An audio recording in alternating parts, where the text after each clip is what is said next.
Well, folks, it's the clip heard round the world that sent every actual American patriot into a bit of a panic.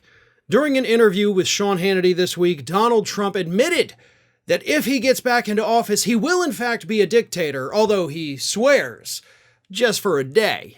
Just one day as a dictator. And then the other, 4 years of his second term will just be smooth sailing through calm seas, no abuses of power at all. In case you haven't already seen it, here is Donald Trump telling Sean Hannity exactly what he is going to do to the country if he gets back in office. Take a look. We almost have to go to a break. I want to go back to this one issue, though, because the media has been focused on this and attacking you. Under no circumstances, you are promising America tonight you would never abuse power as retribution against anybody. Except for day one. Except Look, for? He's going crazy. Except for day one. Meaning? I want to close the border, and I want to drill. That's drill, not. drill. That's not. No. That's not retribution. I'm going to be. He keeps. We love this guy. He says, "You're not going to be a dictator, are you?" I said, "No. Other than day one, we're closing the border." And we're drilling. After that, I'm not a dictator. So that sounds to me like you're going back to the policies when you were president. All right. Because, you have to be a dictator to close the border and expand drilling on U.S. soil.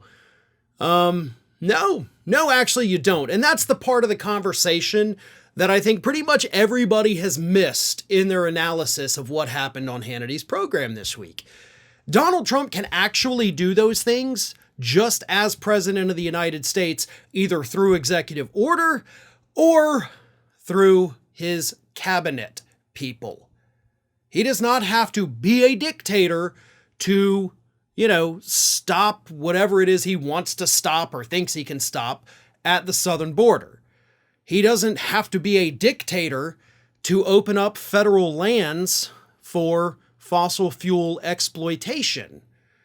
So the fact that he says, I'm going to be a dictator to just do those things already shows that he's not serious about those two things. Now, I don't want to be an alarmist.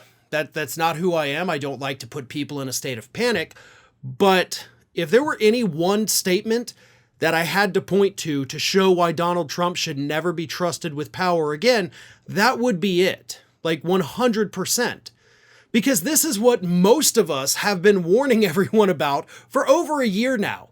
I mean, Liz Cheney came out earlier, it was over the weekend actually, and said that if Trump gets back into the White House, he'll never leave. Like, he's not going to be worried that, oh no, I'm term limited.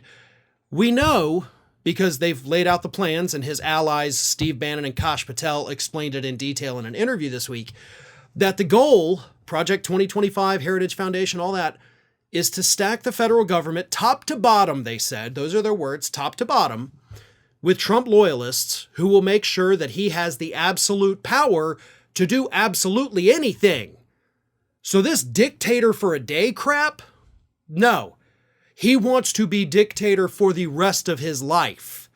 And then I assume once he passes on, he'll just pass that power, because at which point we'll have no country anymore and no constitution. He'll pass the power on to Don Jr., and let the cycle repeat itself for another 50, 60 years. That's what we're looking at.